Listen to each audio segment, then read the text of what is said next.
Hey guys, and welcome back to SciXShot. In this video, I'm going to be showing you how to make an agarose gel as a continuation from our gel electrophoresis videos. To start off, we need agarose powder and 1 times TAE. I'm going to measure out 1 gram of agarose powder onto the scale. And while I do that, I'm going to spit some agarose facts. To start off, it's a natural polymer that's derived from seaweed or red algae, and it consists of D-galactose repeating units. When it's dissolved in boiling water and cooled below 45 degrees Celsius, these units form hydrogen bonds that allow it to create a double helix, allowing it to make a 3D matrix. Now right now, I'm making 100 milliliters of TAE.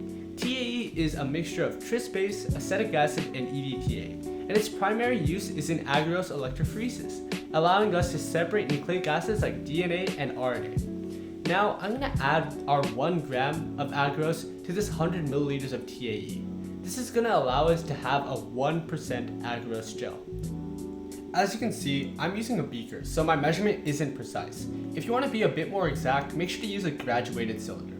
Now that you've added your 1 gram of agarose to the 100 milliliters of TAE, make sure that you mix it thoroughly.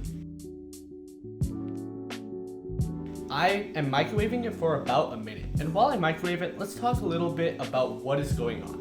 As I pace back and forth, our agarose is actively dissolving in our boiling TAE, and when it cools below 45 degrees Celsius after we take it out of the microwave, its repeating units of D-galactose are going to form hydrogen bonds that allow it to make a double helices, allowing it to effectively make a 3D structure.